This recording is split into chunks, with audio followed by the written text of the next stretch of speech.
Hello friends, तो आज हमने टॉपिक लिया है आपका सिंधु घाटी सभ्यता।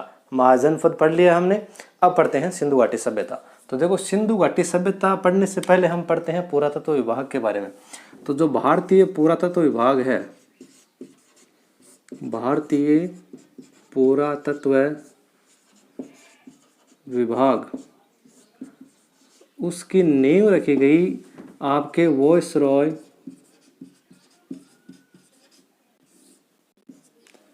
लॉर्ड कर्जन के समय। पुरातत्व विभाग की नींव लॉर्ड कर्जन के समय रखी गई और जो भारतीय पुरातत्व सर्वेक्षण विभाग है, पुरातत्व सर्वेक्षण विभाग, इसकी स्थापना 1861 में कनिंघम के निर्देशन में हुई। कनिंघम के निर्देशन में। देखो, दो चीजें हैं, कई बार क्वेश्चन आता है कि जो पुरातत्व विभाग की नींव है वो तो रखी गई वायसरॉय लॉर्ड कर्जन के समय, और जो भारतीय पुरातत्व सर्वेक्षण विभाग है उसकी स्थापना 1861 में कनिंघम के निर्देशन में हुई। अब देखो, 1826 के अंदर, 1826 में चार्ल्स मेसन, ये एक ऐसा शख्स था जिसने सबसे पहले हड़प्पा सभ्यता के बारे में उल्लेख किया था। तो 1826 में चार्ल्स मेसन ने अपने 1842 में एक लेख प्रकाशित किया। इस लेख में क्या किया इसने, हड़प्पा में प्राचीन स्थल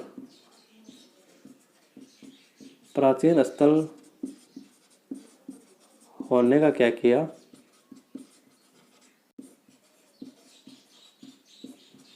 उल्लेख किया। किसने? चार्ल्स मेसन ने। याद रखें, 1826 में, 1842 में एक उसने क्या किया था कि अपना लेख प्रकाशित किया था। नेक्स्ट बात, 1924 में तत्कालीन पुरातत्व विभाग के महानिदेशक थे। उस समय महानिदेशक कौन थे? Sir John Marshall. इन्होंने क्या किया, जो सिंधु घाटी सभ्यता है आपकी, सिंधु सभ्यता को एक उन्नत नगरीय सभ्यता घोषित किया। एक उन्नत नगरीय सभ्यता घोषित किया। किसने? सन जॉन मार्शल ने। कब? 1924 के अंदर। वो तत्कालीन वहां क्या थे? सर्वेक्षण विभाग के महानिदेशक थे। अब देखो, ये तो हम देख लिया। अब बात करते हैं इसके नामकरण की, कि सिंधु घाटी सभ्यता नाम या हड़प्पा नाम क्यों पड़ा। तो हड़प्पा की बात करें तो इसको हड़प्पा सभ्यता इसलिए कहा जाता है क्योंकि सबसे पहले आपकी हड़प्पा की खोज हुई। सबसे पहले दयाराम साहनी 1921 में हड़प्पा की खोज की। माउंट गोमरी जिला था आपका पाकिस्तान में, वहां पे। अब देखो, इस खोज होने के बाद में सबसे पहले अगर इस हड़प्पा की खोज हुई तो इससे जो रिलेटेड जितने भी पुरातत्व स्थल मिले उसको किस नाम से जाने लगा? हड़प्पा सभ्यता से। और सिंधु घाटी सभ्यता सिंधु नदी के पास में होने से क्या कहा जाने लगा इसको? सिंधु सभ्यता। तो सर जॉन मार्शल तो इसको क्या कहते हैं, क्या नाम दिया इसने? सिंधु घाटी सभ्यता नाम दिया। सिंधु घाटी सभ्यता नाम दिया। कई विद्वान इसको भारतीय सभ्यता या द्रविड़ सभ्यता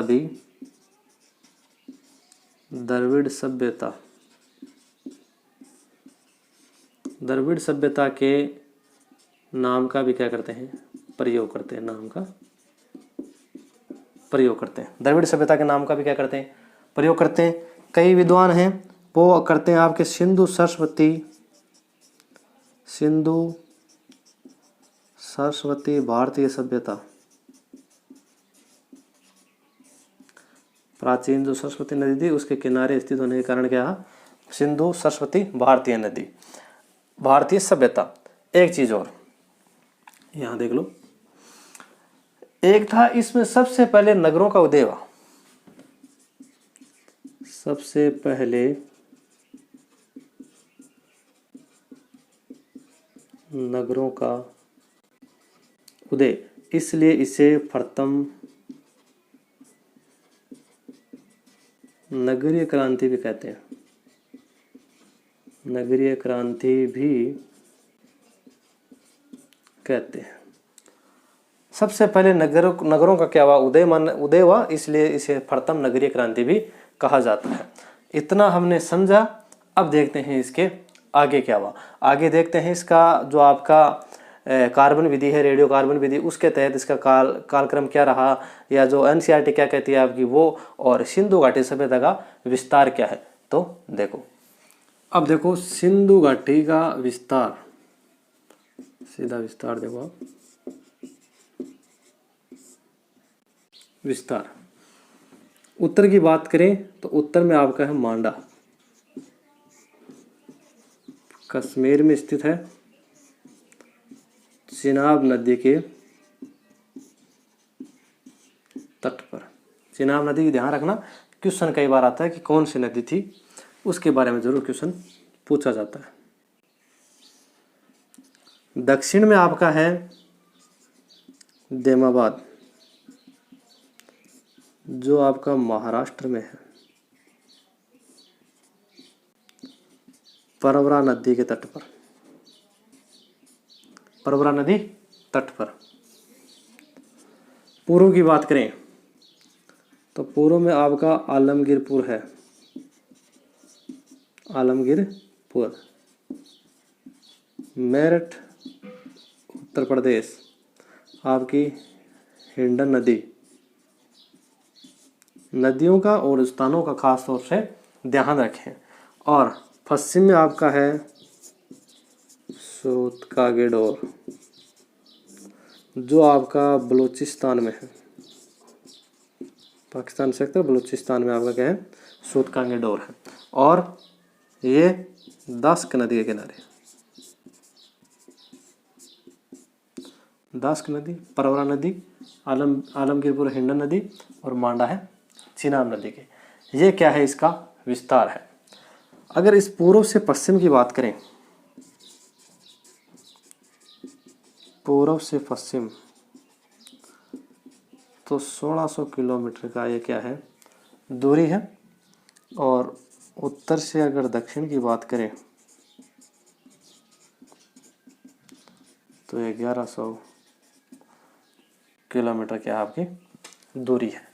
ये 1600 और ये 1100। इसका क्षेत्रफल की बात करें तो क्षेत्रफल है आपका 12,99,600 किलोमीटर स्क्वायर, लगभग 13 लाख किलोमीटर स्क्वायर। क्षेत्रफल कितना है, 12,99,600 किलोमीटर स्क्वायर। समथम जो आपका अगर माने लगभग तो वो है 13 लाख किलोमीटर स्क्वायर। किसका, इस आपके जो सिंधु घाटी सभ्यता है उसका विस्तार बताता है। अब देखो इसका कालक्रम क्या कहते हैं। सबसे पहले जो इम्पोर्टेंट है आपकी एनसीईआरटी। तो एनसीईआरटी के अकॉर्डिंग है आपका एनसीईआरटी के अकॉर्डिंग 2600 ईसा पूर्व से 1900 ईसा पूर्व तक है। 2600 ईसा पूर्व से 1900 ईसा पूर्व तक है। आपकी जो रेडियो कार्बन विधि है, इसके द्वारा जो आपके जो पुरातत्व आपके अवशेष मिले हैं उसकी क्या की जाती है, जांच की जाती है भाई कितने समय ये इसको बीत गया, कितने समय पुरानी चीज है। तो उसके अकॉर्डिंग ये बताता है 3500 ईसा पूर्व से 1300 ईसा पूर्व तक। अब देखो रेडियो कार्बन विधि 3500 से 1300 ईसा पूर्व है। ये 3 भागों में, 3 भागों में देखो कौन कौन सी। एक तो आपका प्राक हड़प्पा काल, एक परिपक्व हड़प्पा काल बीच का, जब हड़प्पा अपने चरम सीमा पे थी, और एक अंत में जो उत्तर अंतिम काल, उत्तर हड़प्पा काल। ये देखो, ये था 3500 से 2600 ईसा पूर्व, 3500 से 2600 ईसा पूर्व, और ये था 2600 से 1900 ईसा पूर्व, और ये 1900 से 1300 ईसा पूर्व। ये चीज़ें तो, ये जो रिकॉर्ड है, डाटा है, वो तो है आपकी रेडियो कार्बन विधि से, और एनसीईआरटी के अकॉर्डिंग 2600 से 1900 ईसा पूर्व के बीच आपका क्या है, ये इसका कालक्रम है। एक चीज़ और देख लेते हैं, वो है यहाँ पे 4 जातियाँ निवास करती थी। 4 जातियों ने क्या किया, इसका विकास किया, किसका, सिंधु घाटी सभ्यता का। तो उसमें देख लो, पहला आपका है आदिम आग्नेय, जिसे प्रोटो ऑस्ट्रेलियाड कहते हैं, प्रोटो ऑस्ट्रेलियाड कहते हैं। दूसरी की बात करें तो मंगोलियन, दूसरी जाति थी वो थी मंगोलियाड।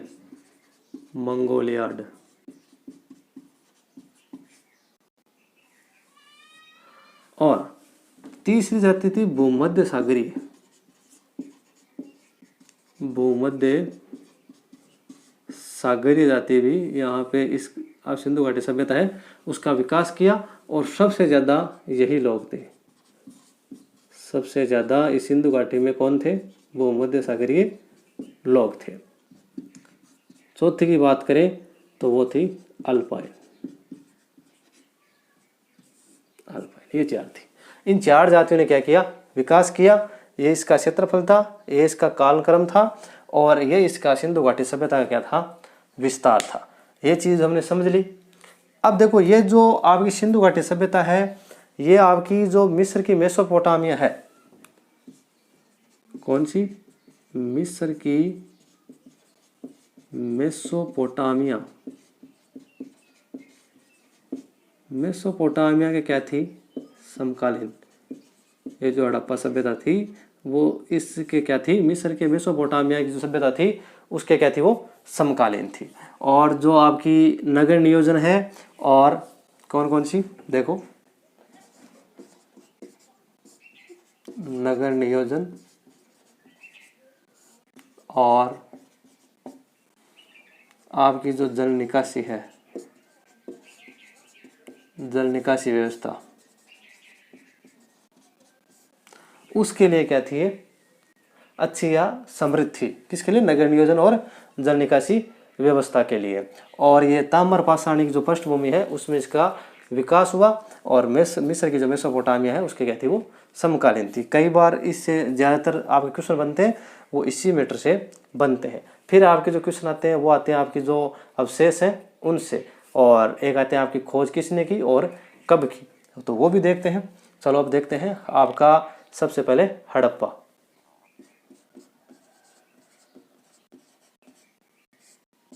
हड़प्पा के बारे में, यह आपका स्थान पाकिस्तान के पंजाब प्रांत में, पंजाब प्रांत में जो रावी नदी तट है, रावी नदी तट पे, और मॉन्टगोमरी जिला, पाकिस्तान के पंजाब प्रांत में मॉन्टगोमरी जिला, रावी नदी के तट पे किस स्थान की खोज की गई, हड़प्पा की, 1921 के अंदर दयाराम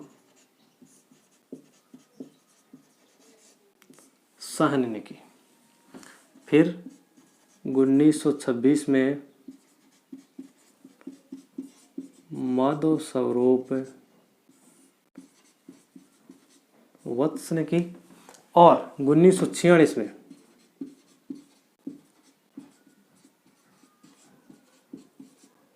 व्हीलर ने की।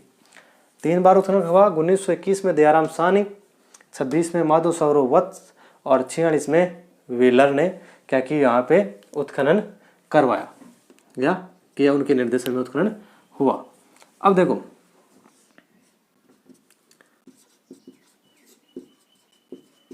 स्टुअर्ट पिगट है। स्टुअर्ट पिगट महाशय ने क्या कहा, इसे अर्ध औद्योगिक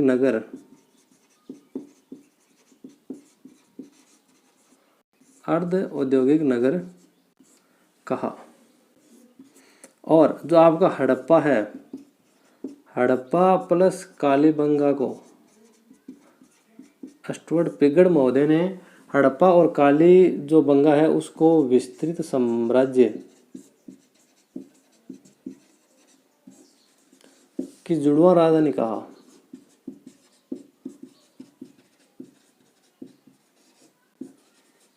किसने कहा ये बात? स्टुअर्ट पिगट ने कही। और हड़प्पा के बारे में क्या कहा, यह क्या है, अर्ध औद्योगिक नगर है। अब देखो आगे, यहां पे कुछ अवशेष हमें प्राप्त होते हैं। अवशेष, स्त्री के गर्भ से निकलता पौधा,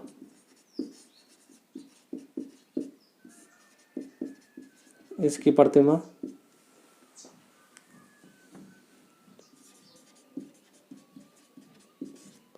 समाधि R37 ये वहां से मिला।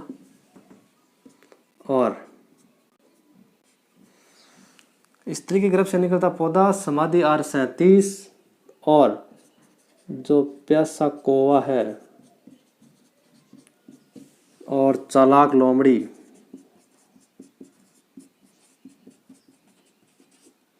जैसी कहानियां भी है वो हड़प्पा के कलशों पर चित्रित थी। कलशों पर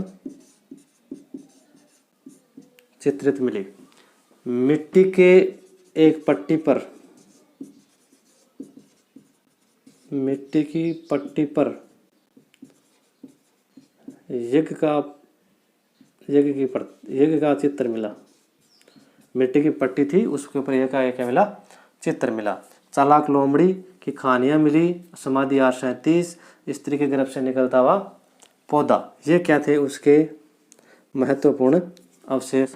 और एक आपका जो 6 कमरों की पंक्ति, 6 कमरों की 2 पंक्ति में 12 कमरों का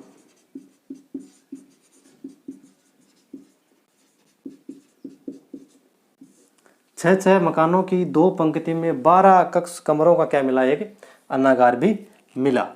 अब देखो इस हड़प्पा जो आपका था उसकी रक्षा के लिए, नगर की रक्षा के लिए एक दुर्ग बनाया गया। यहाँ नीचे देखो आप, एक दुर्ग बनाया गया। क्या बनाया गया? दुर्ग, इस नगर की रक्षा के लिए पश्चिम दिशा में। जो नगर की किस दिशा में था? पश्चिम दिशा में। अब ये जो दुर्ग था इसकी जो प्राचीर है वो उत्तर से दक्षिण 415 मीटर और पूर्व से पश्चिम 195 मीटर। देखो उत्तर से, ये आपकी उत्तर है, उत्तर से दक्षिण 415 मीटर की दूरी थी और पूर्व से पश्चिम 195 मीटर की दूरी थी उस दुर्ग की रक्षा प्राचीर की। यह जो दुर्ग है, इस दुर्ग को माउंट एबी की संज्ञा दी गई। ठीक है, इस दुर्ग को क्या, किस नाम से संज्ञा दी गई? माउंट एबी की संज्ञा दी गई इसको। अब देखो मोहनजोदड़ो,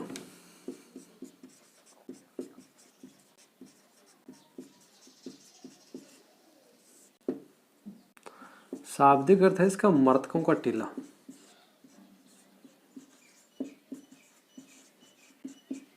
मृतकों का टीला। मोहनजोदड़ो, मोहनजोदारो, आपने ये तो मूवी देखी होगी मोहनजोदारो, इसमें भी इसका वर्णन या इसका उल्लेख किया गया है। शाब्दिक अर्थ होता है मृतकों का टीला। 1922 के अंदर आपके राखलदास बनर्जी के द्वारा इसका उत्खनन किया गया। राखलदास बनर्जी के द्वारा 1922 के अंदर। अब देखो ये आपका है कहाँ पे, पहले ये चीज भी देख लो। तो ये है आपका पाकिस्तान के जो सिंध प्रांत है, सिंध प्रांत के लरकाना जिले में सिंधु नदी के तट पर, सिंधु नदी तट या किनारे पे क्या आपका मोहनजोदारो 1922 राखलदास बनर्जी के और मृतकों का टीला इसको कहा जाता है। देखो इंपॉर्टेंट है वो ही पढ़े। अवशेष, अवशेष क्या मिले, सर्वाधिक सार्वजनिक स्थल मिले यहाँ पे। सार्वजनिक मतलब सभी के उपयोग है, जिसका उदाहरण एक आता है आपका बृहद स्नानागार। बृहद स्नानागार 3 बंदरों वाले मन का अवशेष के रूप में मिला। एक आपकी योगी की मूर्ति मिली। सूती कपड़ा का एक टुकड़ा मिला अवशेष में, ध्यान रखना। और स्नानागार हो गया। और यहाँ के जो लोग हैं वो कांस्य का उपयोग करते थे। किसका, कांस्य का। तो कांस्य आपको पता है तांबा प्लस टिन से बनता है। तांबा प्लस टिन से क्या बनता है आपका, कांसा बनता है। तो इसका ये लोग क्या करते थे, उपयोग करते थे। और एक जो आपकी कांस्य की नर्तकी की मूर्ति भी मिली है। कांस्य की नर्तकी की मूर्ति भी यहाँ से मिली है, जो क्या है दरवी मोम विधि से बनाई गई थी। दरवी मोम विधि से मोम पे आकार देके उस पे आपका कांसे का तरफ हटा के आकार डाल के और फिर एक छेद के द्वारा मोम को वापस पिघाल के बाहर निकाला जाता था। वो थी आपकी दरवी मोम विधि। कांस्य की नर्तकी की मूर्ति भी थी और ये अवशेष थे और ये इसका विवरण था। अब देख लेते हैं हम कालीबंगा के बारे में। अब देखो कालीबंगा, काली मिस काली होती है, कलर है काला, और बंगा मिस चूड़ियाँ, तो इसका अर्थ हो जाएगा काली चूड़ियाँ। यह आपके राजस्थान, जो हमारा प्यारा राजस्थान है, उसके हनुमानगढ़ जिला,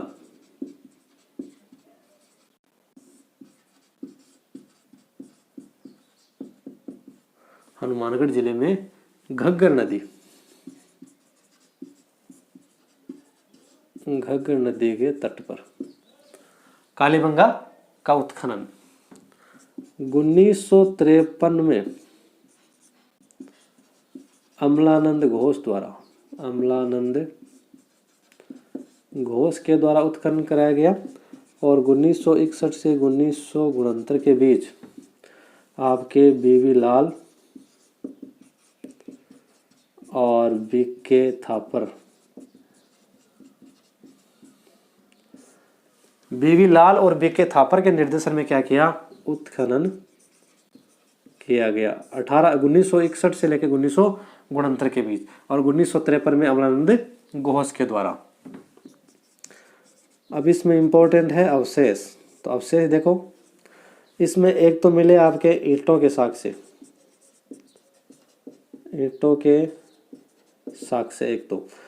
एक मिले थे अलंकृत ईंटों के, अलंकृत उस पे कुछ जो मारने वगैरह होते हैं वो अलंकृत ईंटों के साक्ष्य, अलंकृत ईंटें मानो अलंकृत ईंटें, और कृषि यानी जुते हुए खेत के साक्ष्य यहाँ से मिले। कपड़े में लिपटा उस्तरा मिला।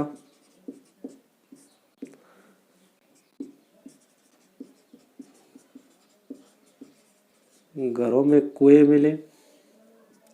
घरों में क्या? कुएं, और कपड़े में लिपटा उस्तरा मिला। और आपका और क्या था भाई? ये चीजें आप देखो, इतना देखो आप पहले। तो कौन कौन से थे? ईंटों के साग से, अलंकृत ईंटों के साग से, कृषि जो जुते हुए खेत के साग से, कपड़े में लिपटा हुआ उस्तरा, घरों में कुएं, और कच्ची ईंटें। कच्ची ईंटों का प्रयोग भी इसमें सभ्यता में हुआ था। यह था। तो अब देखो लोथल।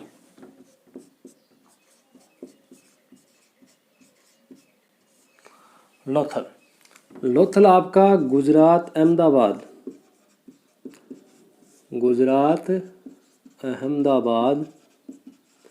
में भोगवा नदी के तट पर, भोगवा नदी के तट पर कौन सा आपका पुरातत्व स्थल है? लोथल है। 1955 में SR राव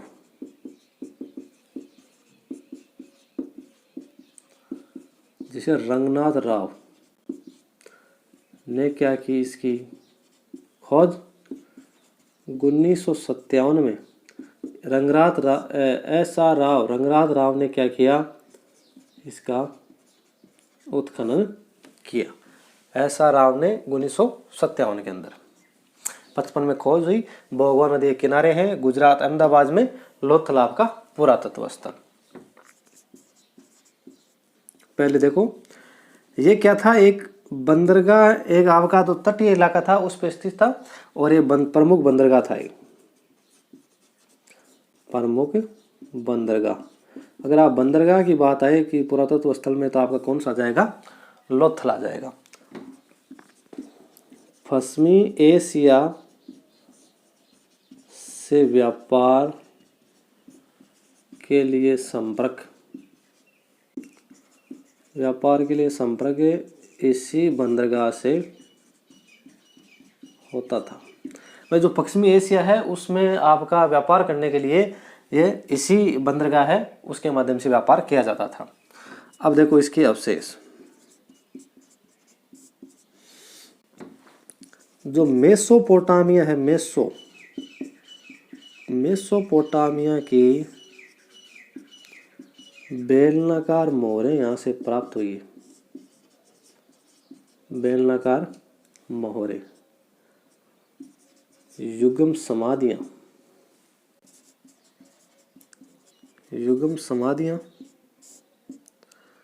और गोदी डाकयार्ड, ये इंपॉर्टेंट है। और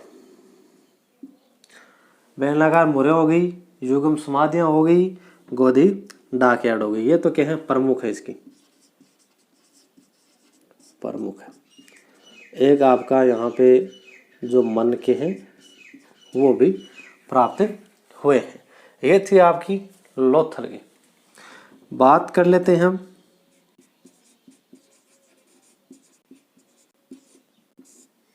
राखी गड्ढे की। मन के बनाने का कारखाना भी यहाँ पे था, ये भी ध्यान रखिए। मन के बनाने का कारखाना भी यहाँ पे था।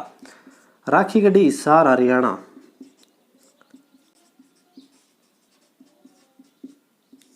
हिसार हरियाणा, वही घग्गर नदी। राखी गड्ढी कहाँ पे है? आपका हिसार हरियाणा के अंदर, और घग्गर नदी के तट पर। इसमें देखो क्या होता है, आपका जो रफीक मुगल है उसने क्या किया? इसका उत्खनन किया। किसने? रफीक मुगल ने। कहाँ पे? हिसार में। देखो रक्षा प्राचीन के अंतर्गत नगर,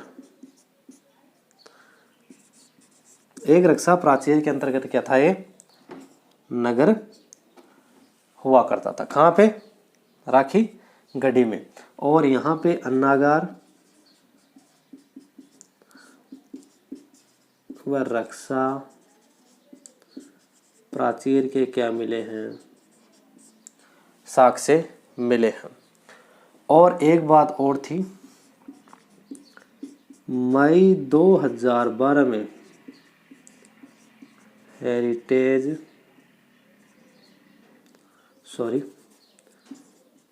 ग्लोबल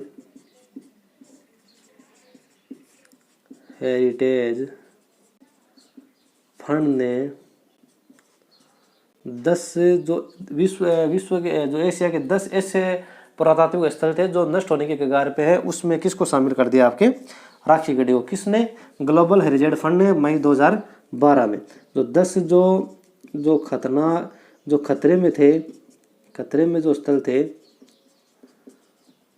उनमें क्या कर दिया, इसको शामिल कर दिया। किसको, राखी गढ़ी को। राखी गढ़ी को उस 10 पुरातात्विक स्थलों में शामिल कर दिया जो क्या थे, खतरे, जो उसको खतरा होना था, मतलब वो अब समाप्त होने की कगार पे थे। तो वो मई 2012 के अंतर्गत। अब देखो बात करते हैं चहुंदड़ो की। ये जो पुरातात्विक स्थल है वह है आपका पाकिस्तान। पाकिस्तान के आपका जो सिंध प्रांत है, सिंध प्रांत में सिंधु नदी तट पर कौन सा, चहुंदड़ो। 1931 के अंदर 1931 एम.जी. मजूमदार ने क्या किया, इसका उत्खनन किया। उत्खनन किसने, एम.जी. मजूमदार ने 1931 में। कहाँ का, चहुंदड़ो का। पाक सिंध प्रांत और सिंधु नदी तट पर क्या थे, स्थित थे। ठीक है। अब देखो अवशेष की बात करते हैं। किसकी, अवशेष की। कहाँ पे, चहुंदड़ो के अंदर।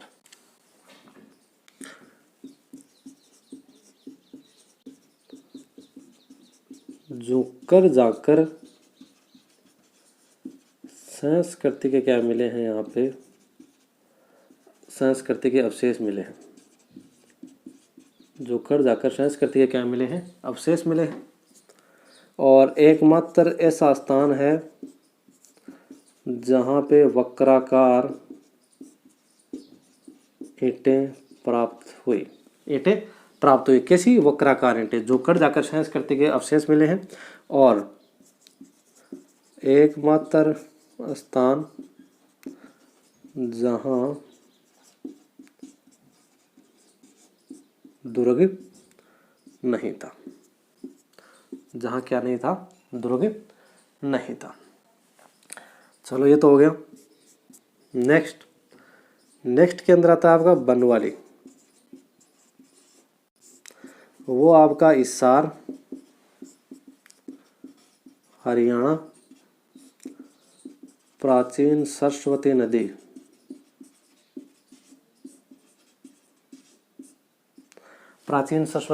नदी, कहाँ, बनवाली, इसार हरियाणा के अंदर है, प्राचीन सरस्वती नदी के तट पर। 1973 में R.S. विष्ट ने इसकी क्या की थी, उत्खनन किया था। किसने, 1973 में R.S. विष्ट ने हिसार बनवाली के अंदर। और यहाँ पे जो जल निकासी है, जल निकासी का क्या पाया गया, यहाँ पे अभाव पाया गया। कहाँ पे, बनवाली के अंतर्गत, है ना। अब एक और है, वो है रंगपुर, गुजरात। अहमदाबाद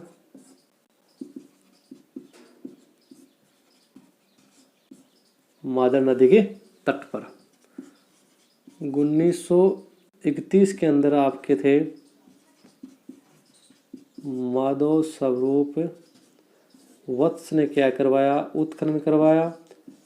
1953 के अंतर्गत रंगनाथ राव ने क्या करवाया, उत्खनन करवाया।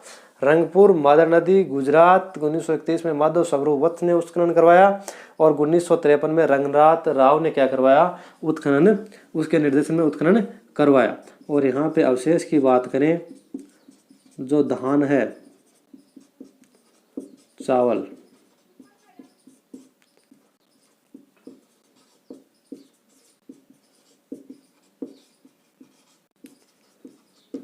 धान चावल की भूसी यहाँ पे मिली है। कहाँ पे, इस रंगपुर के अंतर्गत। तो यहाँ पे जो बनवाली है उसमें एक जौ के अवशेष भी मिले हैं। जो होता है आपके, उसके अवशेष भी कहाँ पे मिले हैं, बनवाली के अंतर्गत मिले हैं। और जो आपका चहुंद्रो है, यहाँ पे जो ईंट है, ईंटें, उस पर, ईंटों पर बिल्ली के पंजे के निशान मिले हैं। बिल्ली के पंजे के निशान, ये भी आपको थोड़ा सा ध्यान रखना है। चलो अब देखते हैं नेक्स्ट। अब देखो सुरकोटड़ा।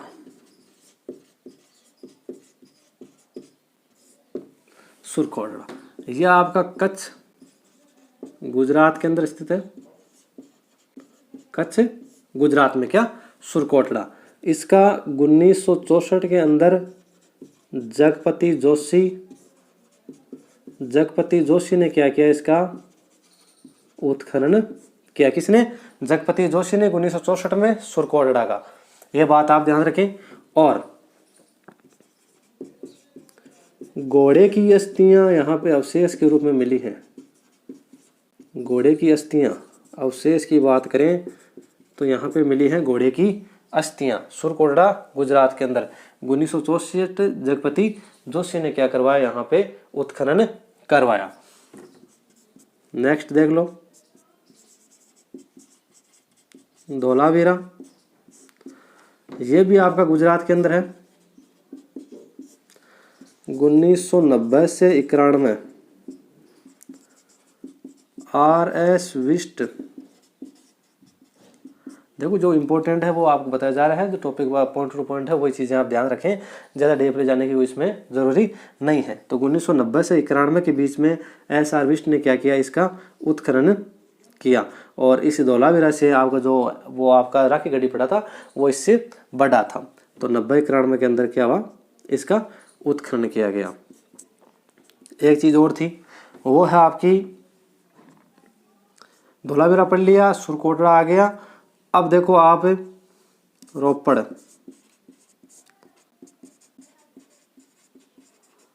सतलज नदी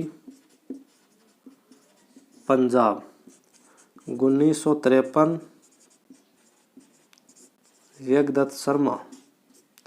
1953 यज्ञदत्त शर्मा ने क्या किया, उसका उत्खनन किया। एक आता है आलमगीरपुर, आलमगीरपुर मेरठ उत्तर प्रदेश। हिंडन नदी, जो हमने शुरू में इसके बारे में पढ़ा था। 1958 यज्ञदत्त शर्मा के द्वारा क्या किया गया, इसका उत्खनन। देखो इस धौलावीरा में क्या है कि 7 सांस्कृतिक चरण, 7 सांस्कृतिक चरण के अवशेष प्राप्त हुए हैं। 7 सांस्कृतिक चरण के अवशेष प्राप्त हुए हैं। रोपड़ के अंदर आपके जो मानव है, मानव के साथ कुत्ते का दफनाया जाना,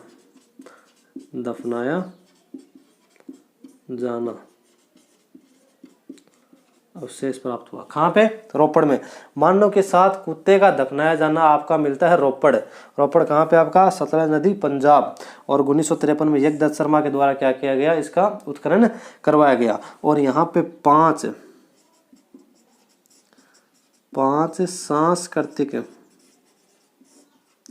सांस्कृतिक चरण के अवशेष प्राप्त हुए हैं। देखो, पतन से संबंधित विद्वानों की बात करें उससे पहले हम थोड़ा सा देख लेते हैं। एक तो कोट दीजिए के बारे में, एक ये भी आपका जो पुरातात्विक स्थल था तो उसको भी आप देख लो। कोट दीजिए, ये आपका पाकिस्तान के जो सिंध प्रांत है, सिंध प्रांत के सिंधु नदी तट पर कोट दीजिए। 1935 के अंदर गुरयू द्वारा और 1955 में फजल अहमद खान उत्खनन। देखो, कोट दीजिए है पाकिस्तान के सिंध प्रांत के सिंधु नदी तट पर क्या है? स्थित है। 1935 में गुरयू द्वारा और 1955 में फजल अहमद खान द्वारा क्या करवाया गया? वहां पे उत्खनन करवाया गया। एक और देख लो, वो आपका है सूत कांगेडोर, जो आपका पश्चिमी सेक्टर है, वहां पे सबसे पश्चिमी में। यह आपका बलूचिस्तान में है। हमने सरों में भी इसके बारे में देखा था। और दास्क नदी के किनारे पे है, दास्क नदी है ना। तो इसका 1927 में R.L. स्टाइन द्वारा क्या किया गया? उत्खनन करवाया गया। R.L. स्टाइन द्वारा 1927 में सूत कांगेडोर, बलूचिस्तान, दास्क नदी का। और यहाँ पे जो हड़प्पा और जो बेबीलोन था, बेबीलोन के मध्य ये जो सूत कांगेडोर है वह एक व्यापारी केंद्र के रूप में था। क्या? सूत कांगेडोर 1927 में R.L. स्टाइन द्वारा इसका उत्खनन करवाया गया। अब ये देख लो, पतन से संबंधित विद्वानों के मत। गार्डन चाइल्ड और व्हीलर कहते हैं कि जो बाह्य वह आर्यों के आक्रमण के कारण क्या हो गया?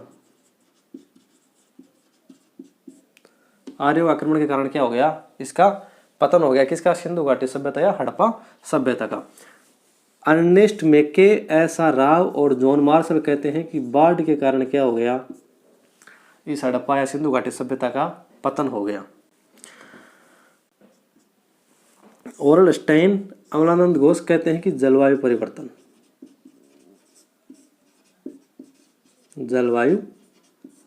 परिवर्तन इसका पतन का प्रमुख कारण मानते हैं। M.R. सानी मानते हैं कि भूतात्विक परिवर्तन या जलप्लावन की स्थिति को क्या मानते हैं? वो इसका पतन का प्रमुख कारण मानते हैं। जॉन मार्शल मानते हैं कि जो प्रशासनिक शिथिलता कि जो प्रशासन है उसमें शिथिलता बरती गई, इसलिए उससे हड़प्पा या सिंधु घाटी सभ्यता क्या हो गया? पतन हो गया। Q.R. कैनेडी कहते हैं कि प्राकृतिक आपदा को इसका कारण माना है। प्राकृतिक आपदा जैसे मलेरिया,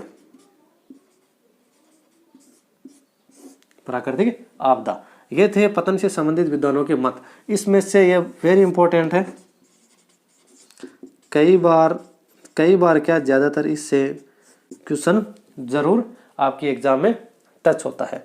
तो हमने आज जो सिंधु घाटी सभ्यता पढ़ा है, आशा करता हूँ आपको अच्छा लगा होगा। अगर वीडियो अच्छा लगे तो वीडियो को लाइक, शेयर, सब्सक्राइब जरूर करें। Thank you, all the best.